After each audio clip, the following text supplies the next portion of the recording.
This is Eagles Talk on A2D Radio, and as always, we are brought to you by Baggio's Bread, located in Mount Laurel, New Jersey, home of the best stuffed breads, tomato pies, sandwiches, cutlets, and meatballs, and seeded rolls for your cheesesteak. So mention A2D Radio to get 10% off your in-store purchase. 10% off of like a good cheesesteak is that's a good amount. That's a good. I'll take it. It's your boy Chux. It's Brinks and it's PY. Gentlemen, look alive.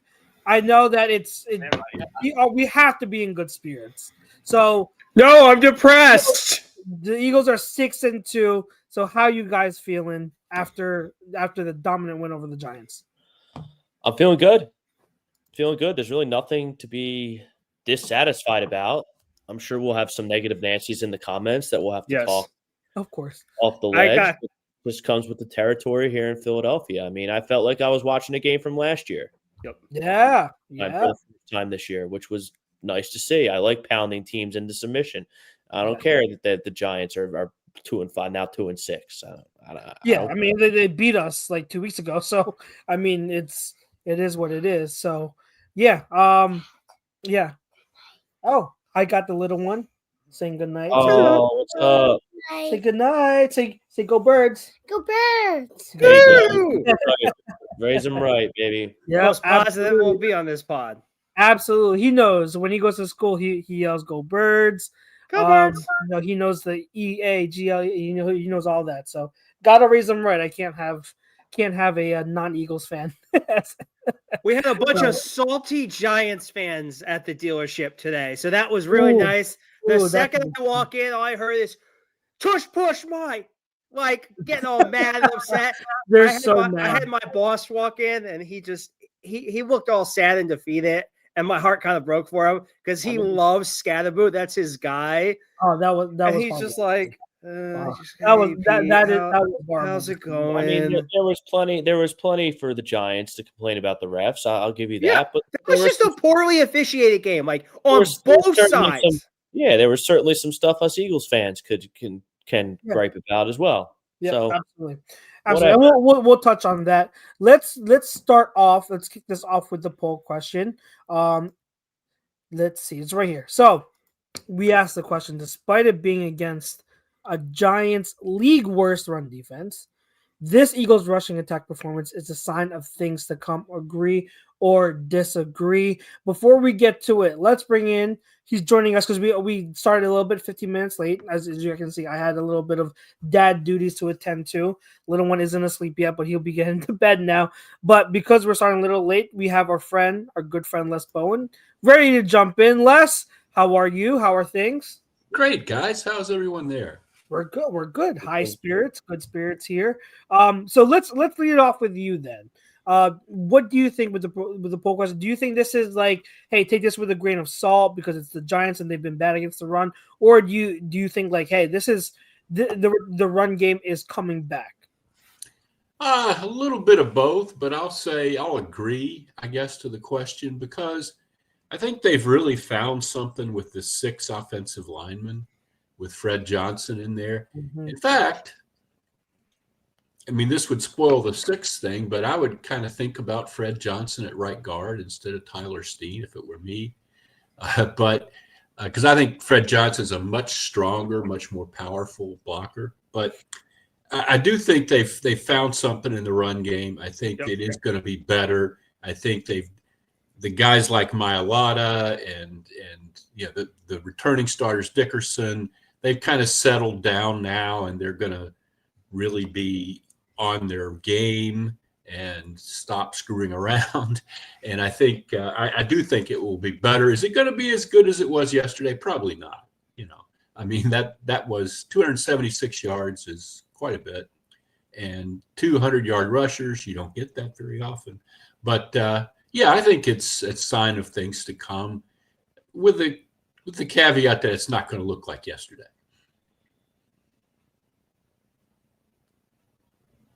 Yeah, that's fair. Let's go to PY because you weren't here last week. Well, what say you? Yeah, I do think it's a sign of things to come, and it's not just from Saquon or even Tank Bigsby, like the line looked good. Like obviously, like Les was saying, like Fred Johnson being there as your sixth guy is important. Hell, I'd rather him just be tight end 2 for just being there to block. Like, because look, I like Grant Calcaterra. He's a solid pass catcher, but he if he's gonna be out there, he doesn't really do anything for me in the blocking game. He's atrocious at it. And like, you know what I mean? Like, unless he's out there strictly to like catch a ball and Dallas Goedert is just blocking, that's fine. But like, make Fred Johnson more involved in the offense, because when you have 6 guys out there, it's helping it. Not to mention the fact that we're starting to run it under center and play under center more, which is opening up the play action to which is making Patullo's play calling at times be a little bit more advanced, and it's not as predictable. Oh, okay, they're in shotgun, and Saquon's 3 inches away from Jalen. It's a run. No, you're under center. You can play around with stuff. You can use more motion, which is what they used on Sunday. Not to mention the fact Landon doesn't look like an 85-year-old man. He doesn't look hurt. Like, he looks like those weeks off helped him, just like it's probably helping Cam Jurgens right now. Obviously, he's nursing an injury, but getting some more recovery time from that back injury is huge. And Brett Toff looked good. Like, it wasn't like exceptional or anything like that, but like the line is starting to get healthy and starting to build a little bit of cohesion. Obviously, we need to see how things go when Jurgens comes back. I'm not with Les where I'm gonna take out Steen for Fred Johnson, because I think Steen has probably been your best offensive lineman all year, other than like Lane.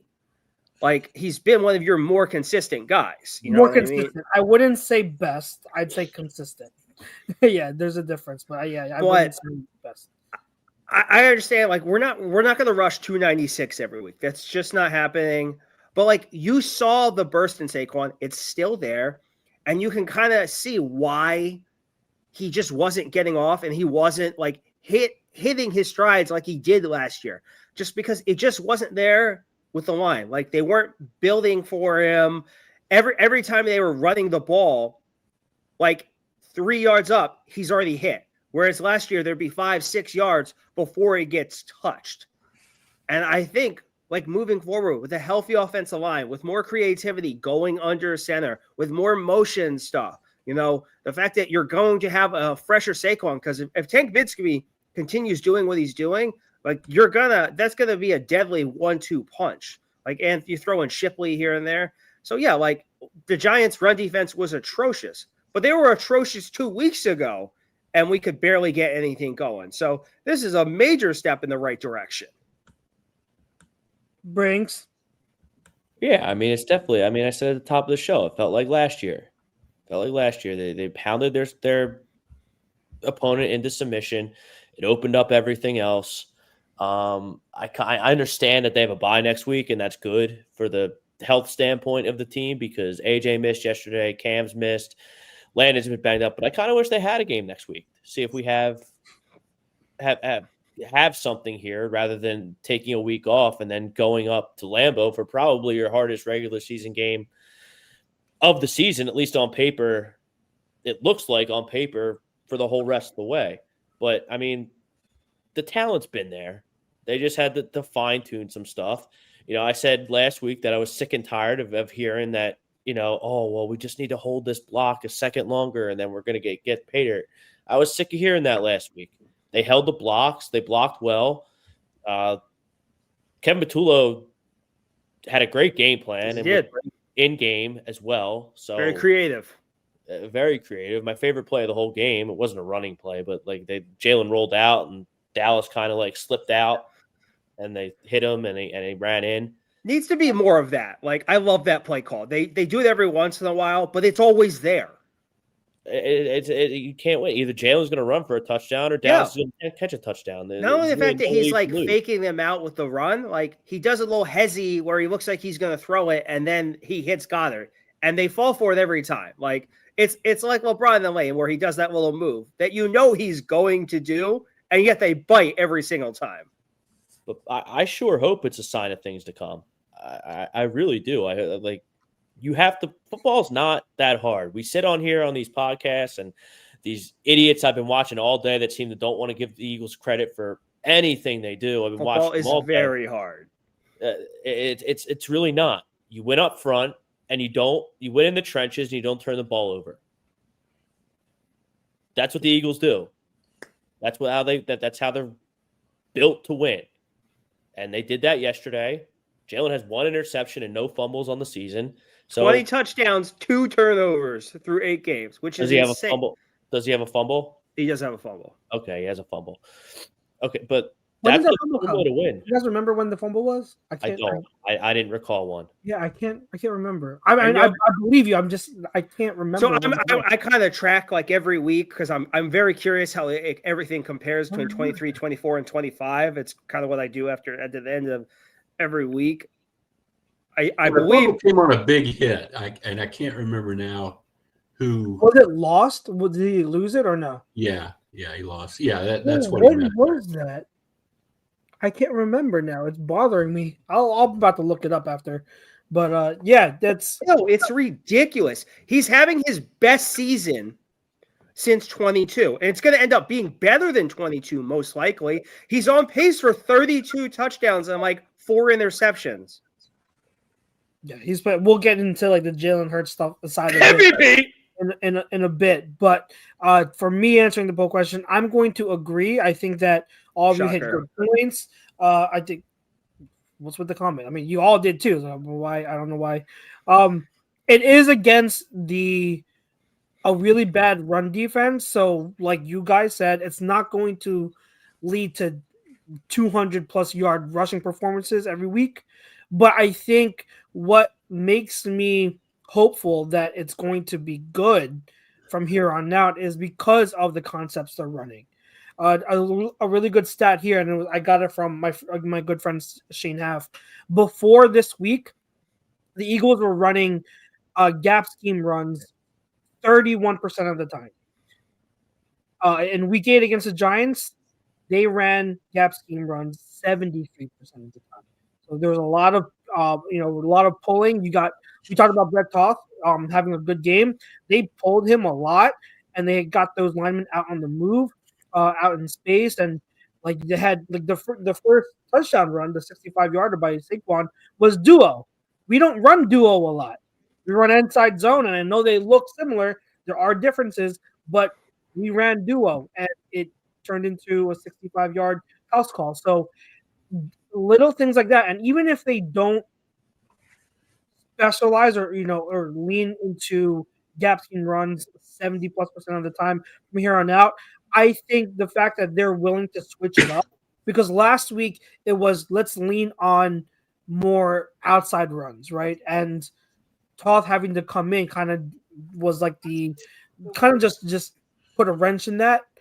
But him playing better today, and then now us going more gap scheme, I think that Kevin Patullo is really looking at this and saying each week there's a matchup that we can exploit, and let's base our run game based on the matchups. And I like that, and I like that he's tapping into more concepts that are in the playbook that aren't just inside zone, right? So I loved it.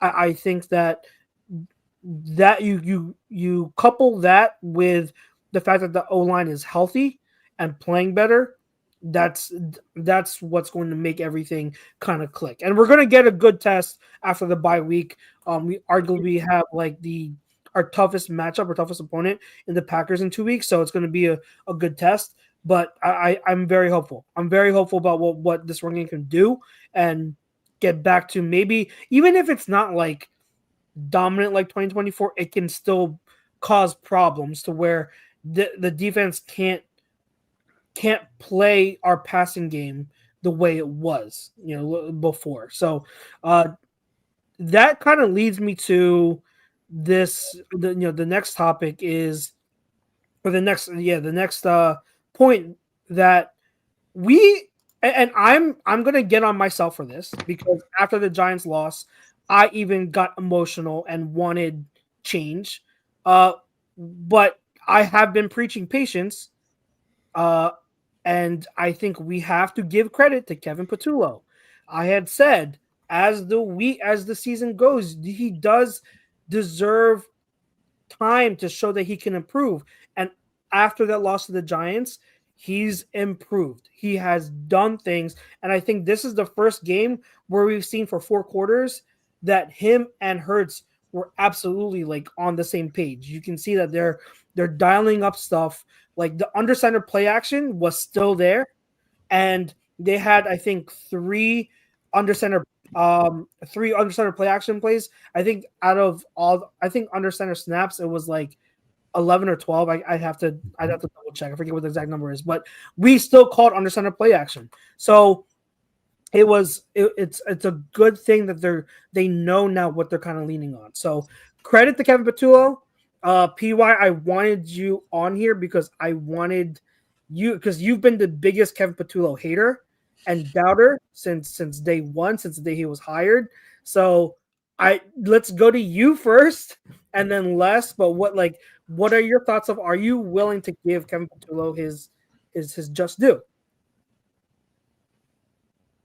PY? Sure. Okay. They've looked better the last few weeks. That's great. I'm actually encouraged by that. The argument I would make is, like, while we're making creative changes, which is good, going under center, how much of that is by design from Kevin Patullo or by necessity because Cam Jurgens is out? You have Brett Toth under there. That you can't do that. I can. No, because I wondered that, and I'm just being fair. I'm not trying to troll you, but I wondered that too. But after the game, they had talked. Everyone that was asked about it in the press conferences and in the interviews said that going under center more was actually part of the game plan all along. I think Toth being in there last week kind of made them stick with it even more. It pushed on them to be like, okay, like we have to make sure we stay under center, but it was part of the game plan. So you can't take that away from. I'm not taking it away. I'm asking a question. I'm giving them credit for being creative. I'm giving them credit for putting Jalen under center, which is good, which has been a big improvement. But my argument was, what was it more? Was it more this is the game plan, or was it more this is what's happening because of an injury? If it's the first one, congratulations, good job, smart thinking. Let's see more of that. But if it's the second one, like you get a little half handshake, you know what I mean? Like he was better with motion. It was more creative. Guys were getting open.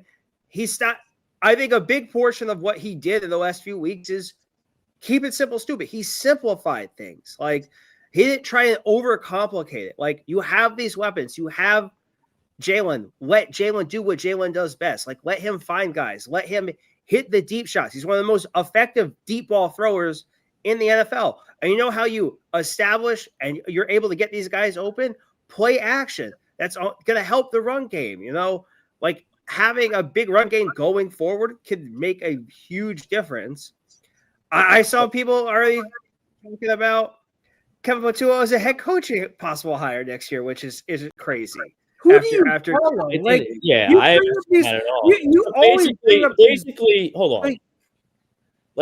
Basically anything this guy does, anything this Eagles offense does, according to some, and PY's here in front of me, so you're basically at the head of that train, has nothing to do with Kevin Patullo. I didn't say that. I never said it. He had nothing to do with it. I'm giving him credit for things. What do you want from me? It's like if I give him credit, like it's just going to be a dick. You're not the only one in the fan base. You're not the only one in the meanie. Yeah. So what does this guy have to do? Because you how about consistency? Can I see a little bit more? Can 2 weeks not be enough for me to be like, all right, cool, he fixed everything? Let's see what everything looks like after the bye. If we play the Packers and we look like this, you know what? Then I think my worries will be over. They might lose to the Packers. They're pretty good. I don't need them to beat the Packers. I need to see the offense continue down this stretch. Like, if he continues being creative, having Jalen under center, and simplifying the offense with the passing routes and things like that, I will feel very confident moving forward with Kevin Patullo. But it's been 2 weeks, and that's just too small of a sample size for me to jump on the bandwagon just yet. I think that's a rational thing. That's a rational thing. You don't accuse me of not being rational. It is rational. I've read this book. I've read this book before, like with these fans. Like it's just like, oh yeah, that was cool, but I know you're not talking. I know you're not talking. It's PY. It is rational, but I have to also get on you because after 2 games of bad play, you were already out on Kevin Patullo. 2 games. You were out on him after like 2 games. Heck, I could maybe argue you were out on him on 1. We are in the same group. After 2 games, you're like, he's not it. Like, so I have 6 games of not stellar offensive play calling. Oh, no, that's what I'm saying. 2 games I am of saying stellar play calling. No, that's not what I said. I said after 2 games, after week 2, you were ready. You were already out on Kevin Patullo. Because I didn't like what I saw. But and you know what? If we had, let's say we had 2 weeks. PY, but I'm just calling out the hypocrisy. Cool. After 2 games. How about you let me explain myself? Let me explain myself. I'm trying to 10 minutes. understanding my point. I'm saying after 2 games of bad offense in this year, so after week 2, you were out on him. But now you're saying 2 games of good offensive play calling is not enough for you. That I'm just pointing out the hypocrisy. Cool. So let's stop your nonsense right there. So if it was just 2 games and then he started going on a stretch, that'd be like I rushed to judgment on that. I would have said that. However, it wasn't 2 games. It was 6 games of inconsistent bad play calling. There were halves. 2 games of no. I don't care about halves. I care about games. Consistent games. We've had 2 full games of good play calling. 2, not halves. 2 full games. If you give me a few more games of consistent play calling like this, I'm ready to get on the board. But for 6 games, this was a roller coaster of nonsense and shenanigans for 6 weeks. And I'm sorry that during those 6 weeks, he didn't look good. He didn't. Like, from start to finish, like Jalen going nuclear in a few fourth quarters, like, that's not doing it for me. Like, I'm sorry. But also, like, it was, again, in our group chat, and I'm going to get to Les because I want Les's opinion.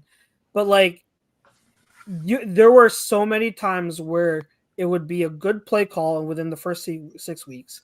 It would be something positive the offense is doing on a drive, and you still were not willing to give Kevin Patullo his credit. You constantly were saying, oh, but Jalen Hurts called an audible. Oh, but it was Jalen Hurts doing this. Oh, but like, did he really call that play? Like, little comments like that. I know you, and so like, there is a level of hypocrisy here that I want to point out. I'm willing to give him a chance. After 2 weeks. You understand that when Jalen Hurts calls an audible at the line, it's something that was installed by the thank you. during the week. Was the wheel route installed? Because I'm pretty sure I have video of Saquon saying that's not in the playbook. That's one play. Like, there were other times you really think professional football teams are just blowing it up in the dirt on the sideline with these willy-nilly routes they've been forced to like run in the first 6 weeks? Like, are we just forgetting that? Like, no, we're not going to give him his flowers in the last 2 weeks.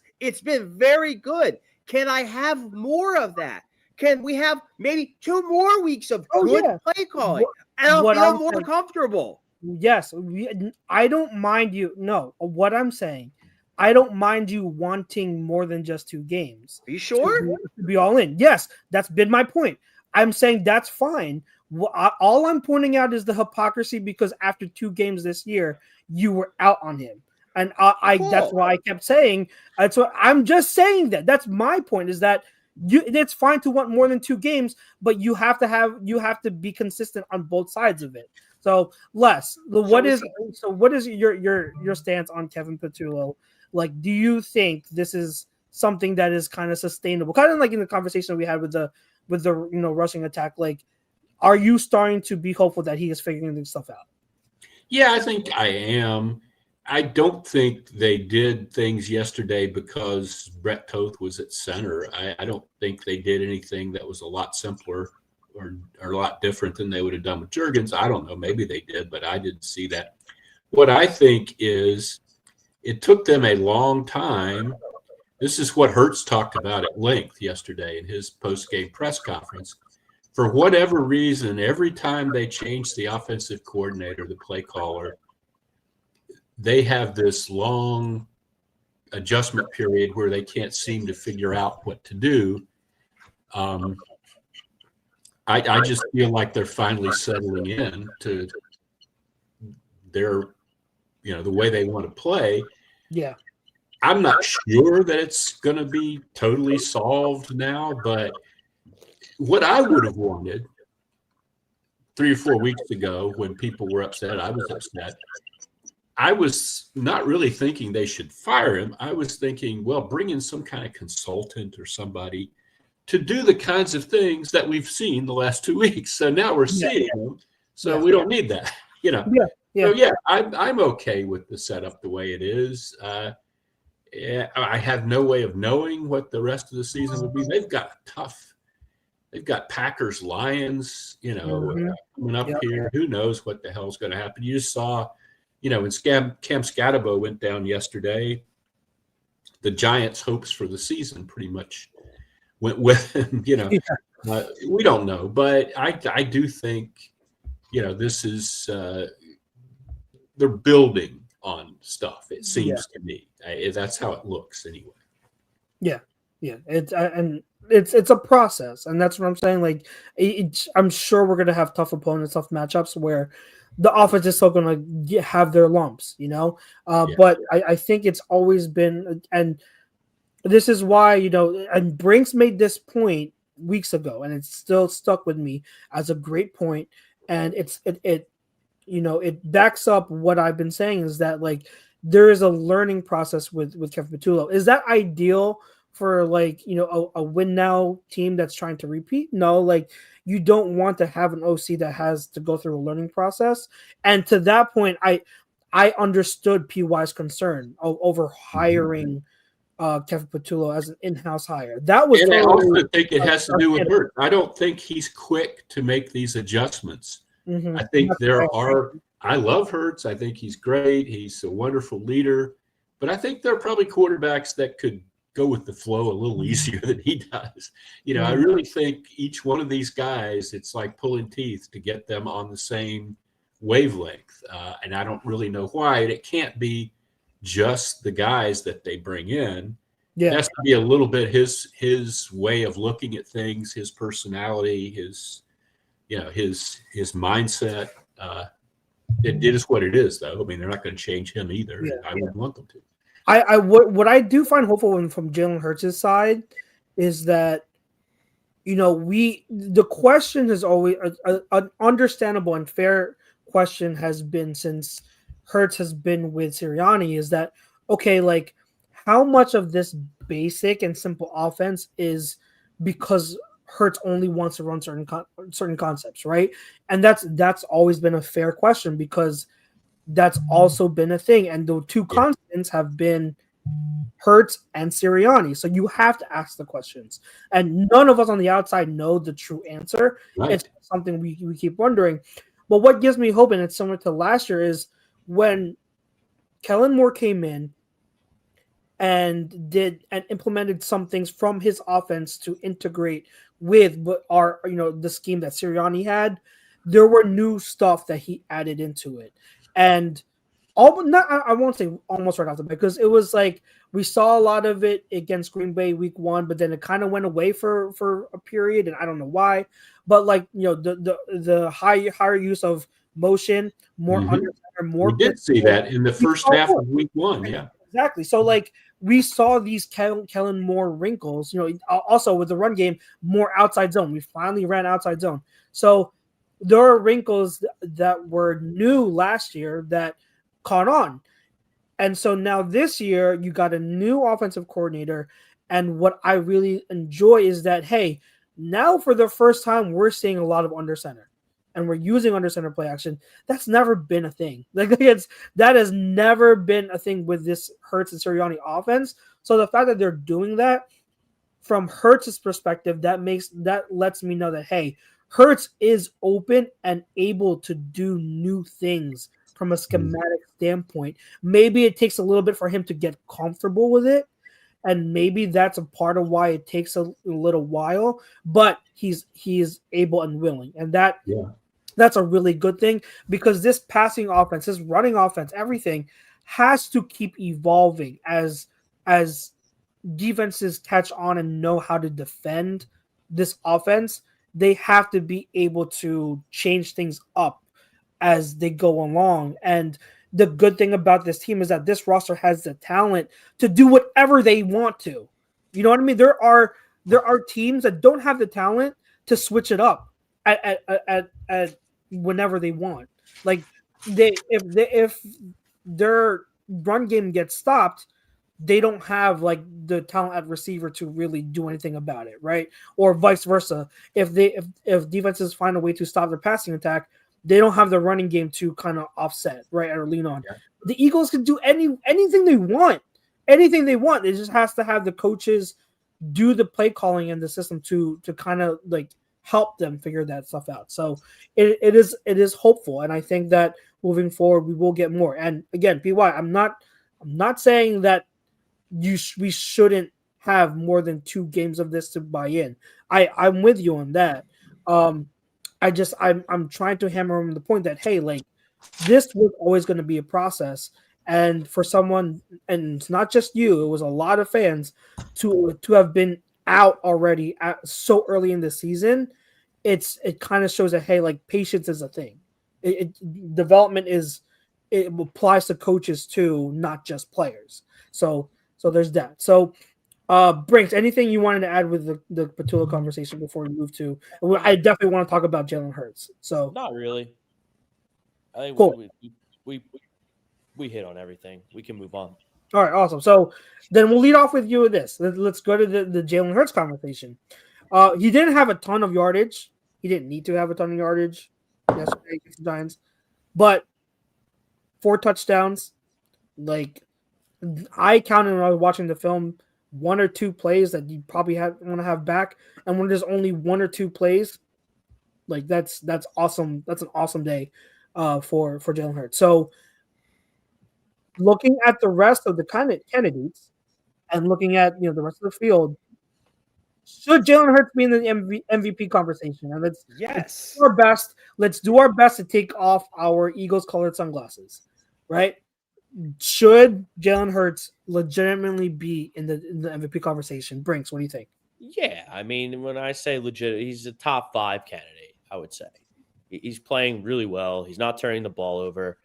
Does he have like the wow resume that he has right now to win it? No, he doesn't. He's just playing solid football, and the team's winning.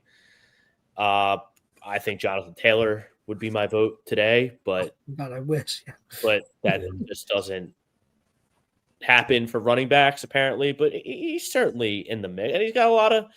Look, I had the schedule up right here. I mean, we got the Packers on the road, the Lions, the Chargers are coming up. That's out there. Looks like that's a primetime game of some kind. The Bears are kind of hanging around here. That game will be at home on a Black Friday game, so a little bit of a weird start there. And you have the Bill. You got to go up to Buffalo later on. So like there's plenty of chances here if they keep rolling off wins for Jalen Hurts to put his stamp on this MVP resume building. Yeah. Les, what do you think? Yeah, going into yesterday, people were talking about Baker Mayfield and Dak Prescott. Neither of them had a great day yesterday. In fact, Dak had a pretty poor day yesterday. It was mostly his defense, but he threw a couple picks. He didn't look like an MVP. What I'm trying to say is it's wide open. I mean, Rob brought up the guy, Taylor in Indianapolis, but the Colts, they beat the Titans every week, it seems like to me. I don't know. Who do they play? Have they beaten anybody with a winning record? I don't know. But yeah, Taylor's having an amazing year. But there's nobody that I would say, oh, this guy has to be the MVP. What are you talking about, Jalen Hurts or Baker Mayfield? That hands down, it's got to be this other guy. No, there's nothing like that. We got half the season, more than half the season, technically, left. Sure, put him in the conversation, but I wouldn't, threaten to fight anybody who said he wasn't the MVP or anything like that. Yeah. People, I know what you're gonna say, but go ahead. Yes, he's 100% in the discussion. He leads the NFL in total touchdowns. He has only two turnovers through 8 games. Was he have like a 114.1 or something like passer rating right now? Like he's super efficient. Like he's doing everything he needs to do. Like he's playing like a top 5 quarterback right now. Like what more can you ask for him? And like Baker Mayfield, like you're saying, was running away with it. And then they had his most recent game. Dak was in the mix like he is every year, the first 6 games. And then he turns into a pumpkin when he stops beating up tomato cans. Justin Herbert was the MVP of the league through 4 weeks. And then he threw like 6 picks or something. And then that went away. Like there isn't like 6 picks.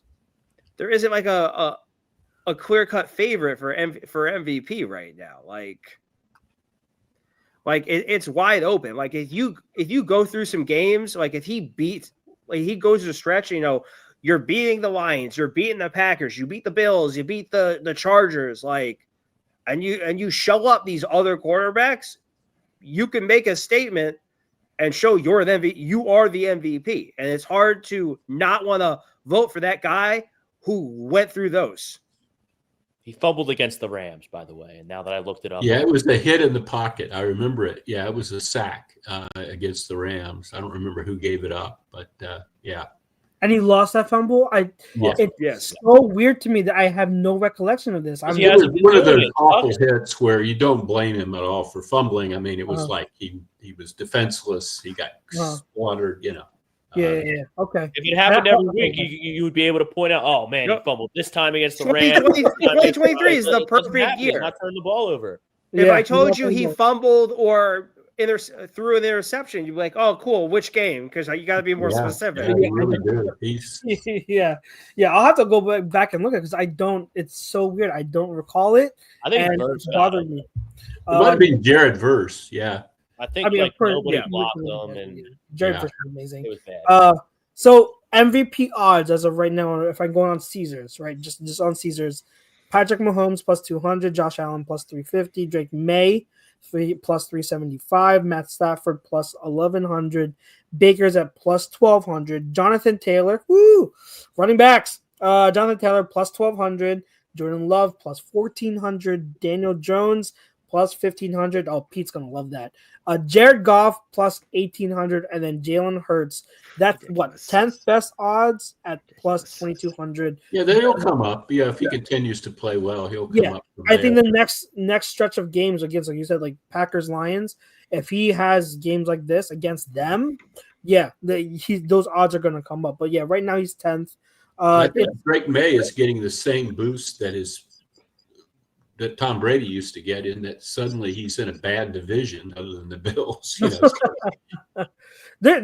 been playing really well though. They're having a hell of a year. Drake May I don't know if they're really that good, but they're having the team. I don't know if the team is that good. Drake May is the truth. Drake May is amazing. So his father was a big. When I was a very young man in Charlotte, right before I came up here, the early '80s. His dad, Mike May, was like a huge prospect. Oh, shoot. He had to retire. He played college ball. I want to say he went to either North Carolina or Virginia, and he had to retire for concussions or something. Okay. So he had the 2 kids. Yeah, he had the brother, the basketball player. Yeah. So, Luke May, I think his name was. Yes. He was the center for UNC. I think he hit like a big shot against Kentucky in the Elite Eight. They did a whole thing of him when he got drafted about the family. They're like Tar Heel royalty down there. Wow. That's good. Yeah. So it's good to see him balling. I think Hurts has to be in the MVP conversation. I mean, there are names here that I would consider him over. I don't know, like how far I'd go, but it is just one kind of like jumbled mess, like PY said. I agree with him on that. It's just like there's no clear cut guy. I mean, if it's going to be up to me, I'm going to give to Jonathan Taylor, but no one asked me for a vote because I vote for a running back every year to win MVP. But I'm calling it like because it's already looking like this. Like I think Taylor's going to rush for 2,000 yards and 20 plus touchdowns, and they're still not going to give it to him. He has 14 right now, doesn't he? He's got like an insane amount. He's going to break the record. But yeah, he's like if Saquon didn't get it last year, then I don't. Yeah, but Saquon had 14 at the end of the season. Taylor has 14 through 8 games. Yeah, I mean, like Jonathan Taylor would have to. I still don't think there's any possible way he wins it. He'd have to break like almost every record. They have their bye yet? That's a good question. I feel like they did. No, week 11. Week 11 is their bye. So, yeah. Do they give him this is just a random question just because I'm curious. Do you think they give Daniel Jones an in-season extension? Why not? Because remember, look at what the Seahawks are doing right now. They look phenomenal because they went out and they got Darnold. Obviously, I wasn't the biggest fan. He's playing well too. And Minnesota I think they put a lot of stock in JJ McCarthy. Yeah. And they let him walk. Do you want to risk something like that happening? That's a good question. Because Jones is like Jones, at least like the difference between him and Darnold was like you've actually seen them like go to the playoffs before. You saw he had a playoff win under his belt, and maybe like, all right, cool. This is like maybe this is our guy moving forward. I would leave it up to Shane Steichen if that's what he wants. That's what I would do. You know? Yeah. If you're Shane Steichen, you every week you just should just start depositing money into Daniel Jones's bank account. But this brings up one of my favorite subjects: the whole quarterback thing and drafting and developing quarterbacks and how it's important. Where you go matters. Yeah, I mean, I've seen like C.J. Stroud had a great day yesterday, but before that, people were like, "Oh, he's not that good. He hasn't." It's been a tough year for him to start. I'll take C.J. Stroud.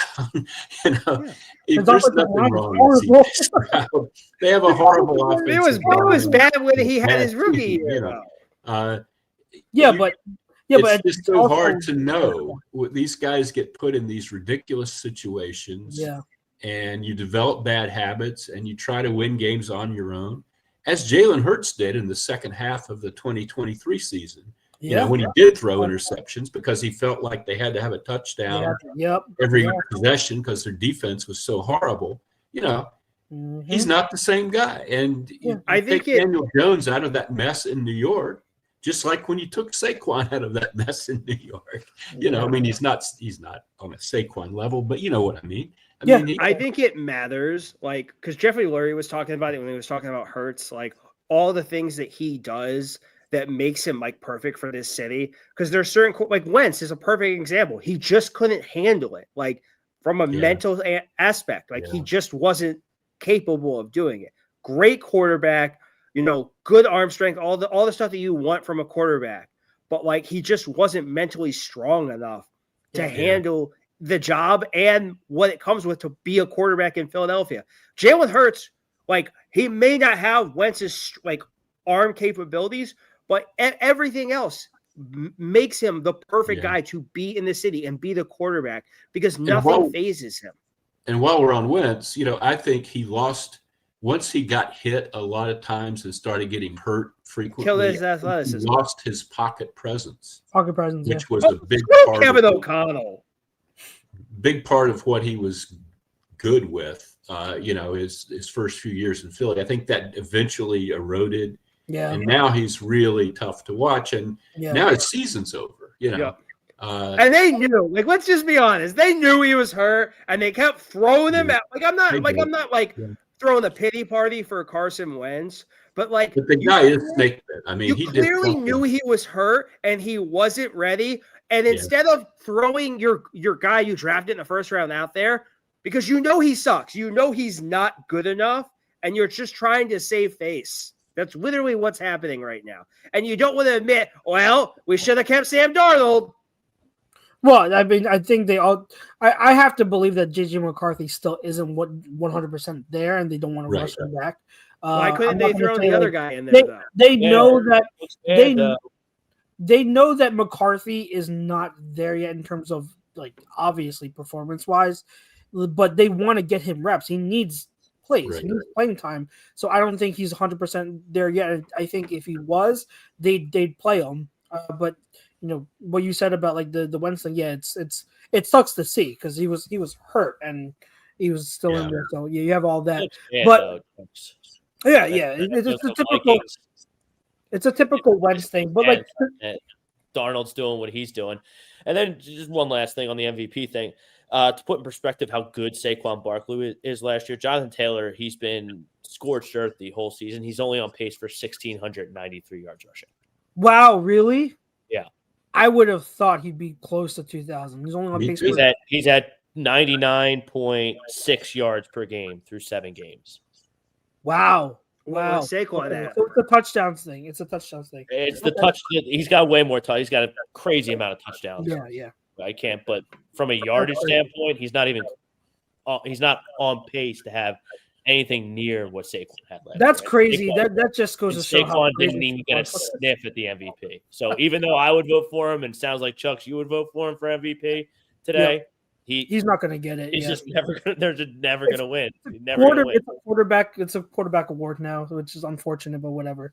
To Les's point about the QB development thing, it really is like, and I've heard, I forget who it was, a former Hall of Fame quarterback who's just really, really, really good to listen to. It might have been Brady. That he's just so fed up with how there's a lack of QB development, and it goes even starting from the college level up to now the pros. Yeah. Like, the college level, it's all about NIL and transfers, and colleges like prospects aren't there the whole time to learn. Then when they get into the league, not only do they not have enough experience, but they don't have a pro style knowledge of how things work. And then you have teams who will spend their draft picks on them, but because of like finances and everything, they only have 3-4 years to really develop them. And then after 3-4 years, they have to make a decision of whether they're out on the guy or not.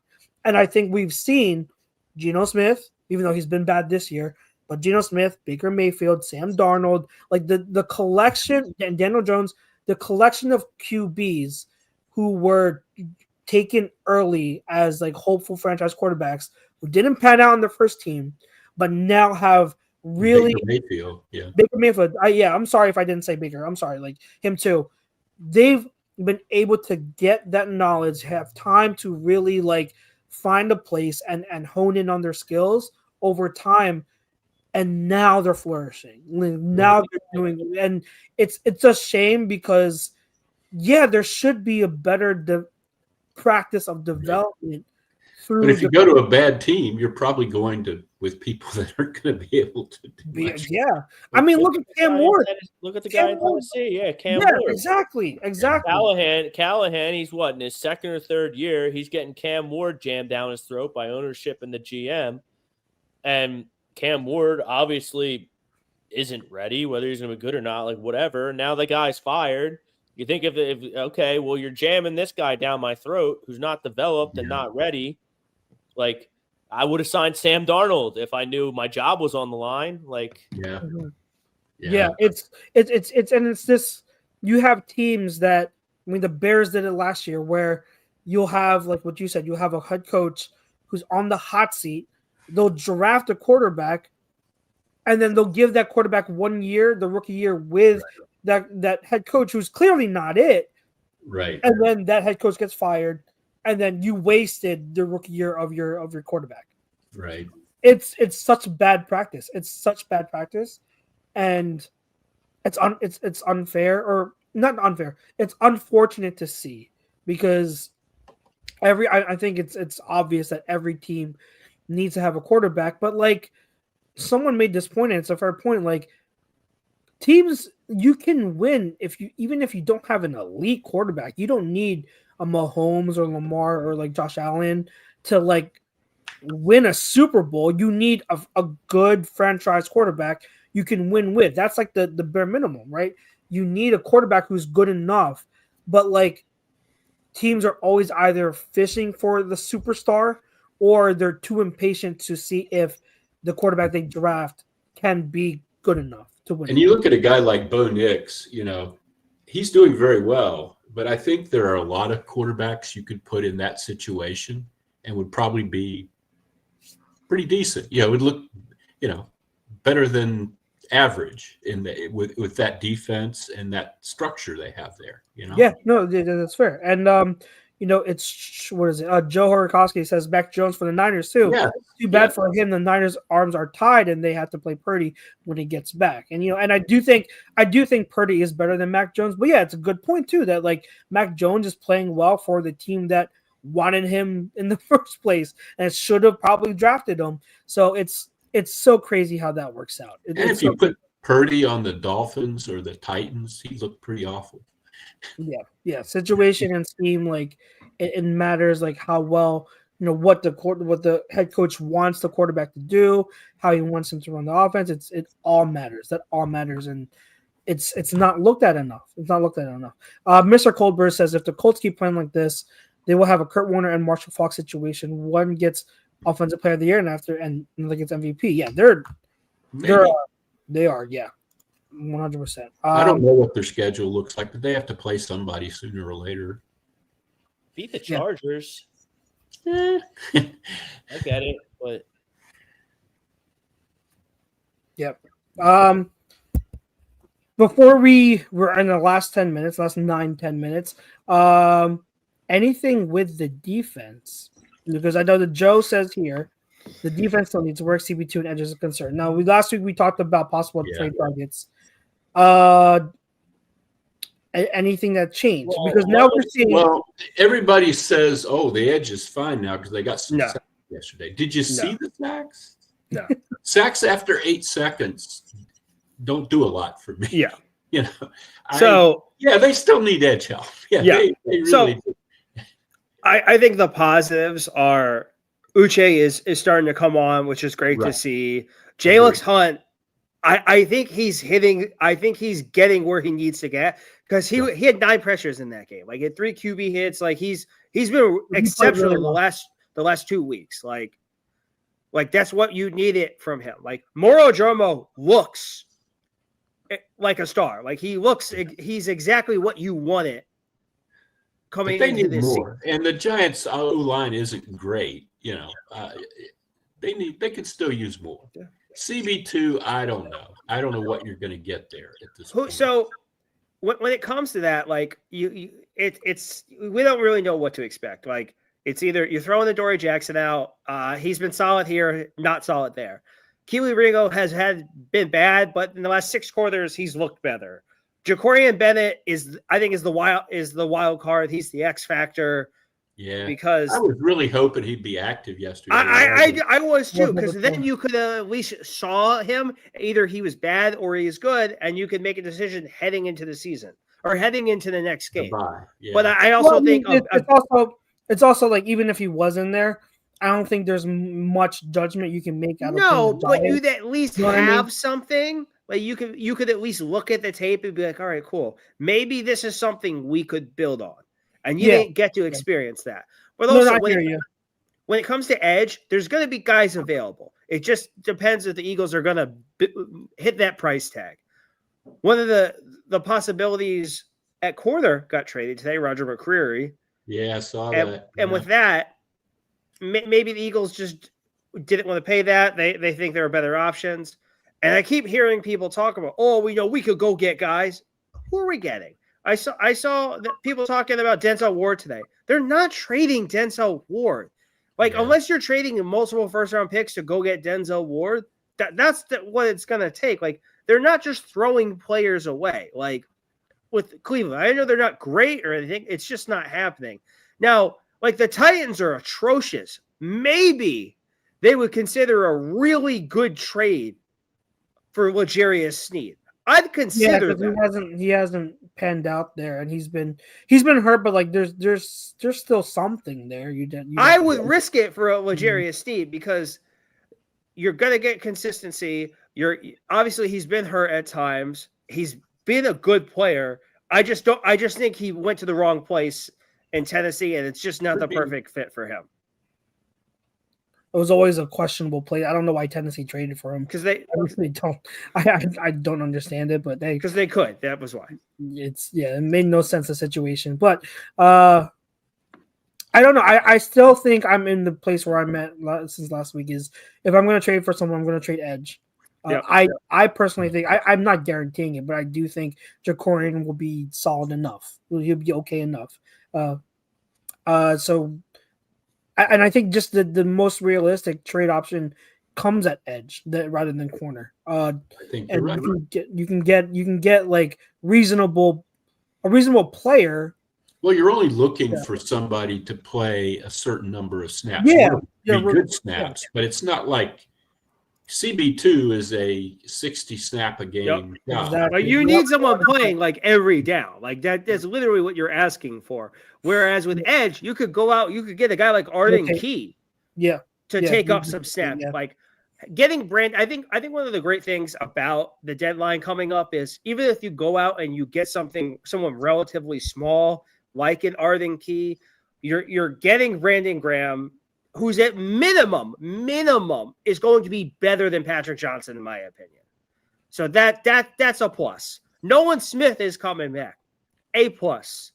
Jalen Carter and Jordan Davis are looking good. Like Jalen Carter had a good game, which is good. Something going forward. Azeez Ojulari looked okay in the minimal times he's playing. You know, the young guys like Jalix Hunt and Moro Joromo looking like they're hitting what you're expected of them, which is good. Like these are things that you could put in the win column. Obviously, you still need. I don't want to hijack the conversation, but there's one other defensive thing I wanted to bring up just to get your guys' opinions. Nakobe Dean yesterday. You saw a lot of Nakobe Dean. You didn't see nearly as much of Jihad Campbell. I noticed Nakobe stopping the run a lot. I hate to not see Jihad Campbell as much, but what are they going to do there? How do you work that all out? I think the rotation will be highly matchup based.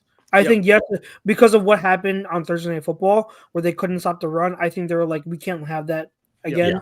And Nakobe Dean is just so much better at that because he's like, I forget the comparison that Brett Coleman made when he was a prospect, but like. He is so good just going and attacking downhill. So like you kind of needed him to be able to stop the run. I don't read too much into Jihad's snaps going down. No. I think the reason why I'm also confident with that is because I think you saw the downgrade in coverage when you played Nakobe when he's not a good coverage. He's never been a good coverage guy. Yeah, so that's the thing. Like you put him in, but then like teams are gonna be like, okay, like we can attack him through the air, and that's when you kind of need Jihad. So, but I do think what I will say is I think Nakobe has looked better than I expected. I think I did not expect him to look this explosive. Coming off of that injury, so that's a good thing. And so if we can rely on him to have a good rotation of snaps, that's going to be so beneficial. You're going to get fresh linebackers, and I also think one of the benefits is obviously Jihad can play everywhere. Like you obviously I don't think they're panning too much on him on the edge, but they're leaning towards that. They're putting him in coverage. They're putting him where he needs to be effective on the field. And they're doing the same thing with Nakobe. Do I want Nakobe in coverage? No. Does Vic Fangio like to do that from time to time? Yes. Go look at the Jacksonville game last year. You know, they had him rushing the passer last week, which he should have had a sack because he was held for the play on that stupid touchdown. Like whatever is going to work defensively, that's what Vic is going to do. There is going to be games where Nakobe is going to take a majority of the snaps, and it's going to be the same thing with Jihad.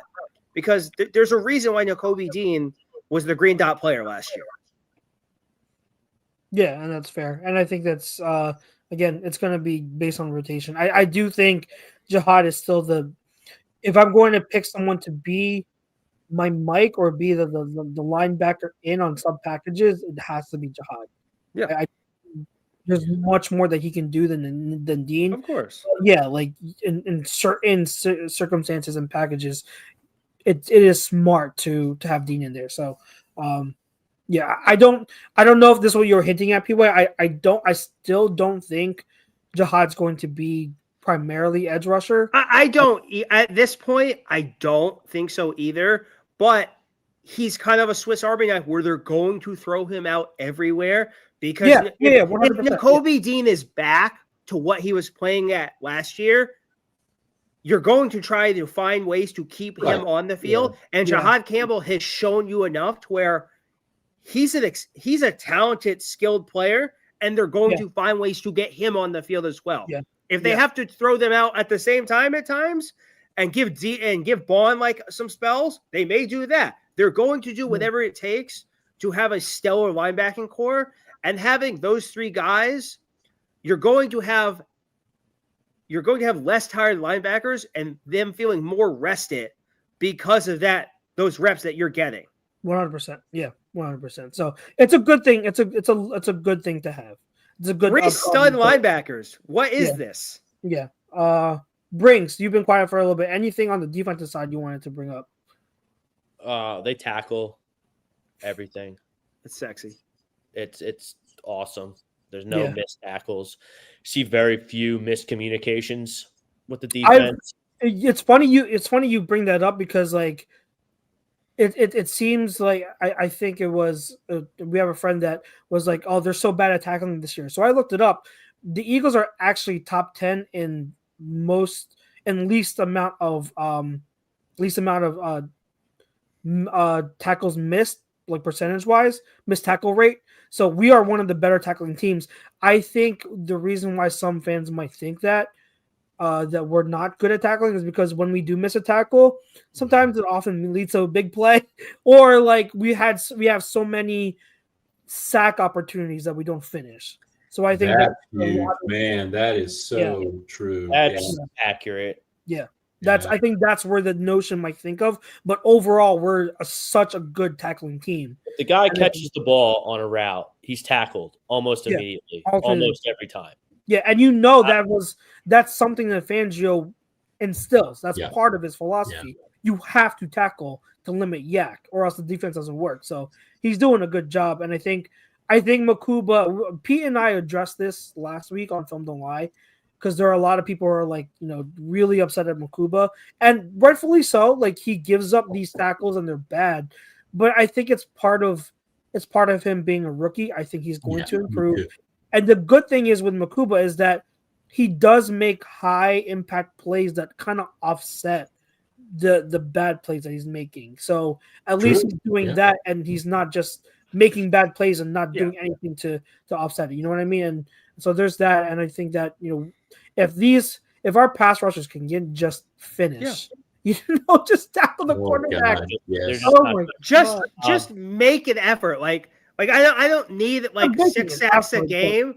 Like, just make the quarterback life a little bit more difficult, and you're going to make it better for your safeties. You're going to make it better for your corners, whether it's Keelan Ringo, Dory Jackson, Jacorian Bennett, or some guy who's not even here. Like, I think that was a big part of 2022. Like, obviously, Slay was fantastic, and James Bradbury was an all-pro. But, like, a big reason of why the defense was so good and our secondary was so phenomenal is that they had time to make their plays because there was a sack every 6 plays. Like, they made QB's lives hell. They were built for this. Defense isn't really built like that anymore. They've used the last 2 drafts to kind of address secondary, and they took a linebacker finally. So it's built from the back and forward. I'm assuming that Nolan Smith is going to be active in Green Bay. Oh, without question. I think so. Strained triceps. I mean, same thing with Brandon. Didn't tear anything. No. Didn't need surgery. So I would just re-aggravated it. Just take 4 weeks off and be back. Be as far as the trade deadline goes, I have no idea. No. We'll see. Yeah, if we don't make a move, if you're putting your eggs in the Eagles making a big splash at the trade deadline, I can't help you. The Eagles' most impactful trade ever was trading for a running back with a degenerative knee issue. Like that was their I love Jay Ajayi, but I love Jay, but that was their best trade deadline move ever, which is an insane thing to say. Rightfully so, J Train. Rightfully so. That's the true statement. Imagine if I told you the Sixers' best move ever was trading for a 3-point shooter who, after 33 pointers, his arm fell off. Yeah, so it'll pay it off. But yeah, I hear you. If they make a move, we'll talk about it. Yeah. So I know I didn't give my predictions. I gave this in the chat because it's the most Eagles move ever. They trade for CTB from the Bengals and then randomly Alex Wright from the Browns. I wouldn't be surprised. It's the least sexy thing ever. Yeah, and all week next week, it's going to be, oh my God, it's Bradley Chubb. It's Max Crosby. It's Denzel Ward. All these ridiculously sexy names that are somehow tied to the Eagles like there are every year. Nope, CTB and Alex Wright, ladies and gentlemen. Which I would be. I don't even know who Alex Wright is. Who is it? He's a fifth-year pass rush guy from Cleveland who they're most likely just not going to re-sign, or if they do, it's a tiny extension. And Andrew Berry and Howie Roseman have great working relationships. Andrew Berry's an idiot. That guy's an idiot. That guy traded his opening day starting quarterback to a division rival who lost the franchise quarterback for the season. You know you're going to suck. You know you're not going to be any good, so might as well get value. That's the dumbest trade I've ever seen in my life. It's not. It wouldn't even crack my top 5. It's so stupid. We'll talk about that another day as we're up against it. The last thing before we head out, we may not have a show next week because the Eagles bye and stuff like that. But Joe Horikowski says Lane and the Eagles usually scheme pretty well to take Micah Parsons to make Micah Parsons disappear. We'll see if that continues with him in Green Bay. It'll be interesting to see if he's different in a different place. Yeah. So if we don't have a show next week, quick predictions. It doesn't have to be a score prediction, but a prediction or a take as the Eagles head into Green Bay for their Week 10 matchup. I want the first offensive play to be the tush push. Yes. I just want to throw 4 tush pushes in a row just to be a douchebag. I hadn't thought what do you think? I hadn't thought about that game very much yet. I think it'll be a high scoring game. And I think they're going to need to, the defense isn't going to be able to really shut that team down at Lambeau. I think the offense is going to have to continue to on the arc that it is. More under center. Mm-hmm. Yeah. PY. Defense continues and looks better. More pass rush, and we finally have an idea of who CB2 is.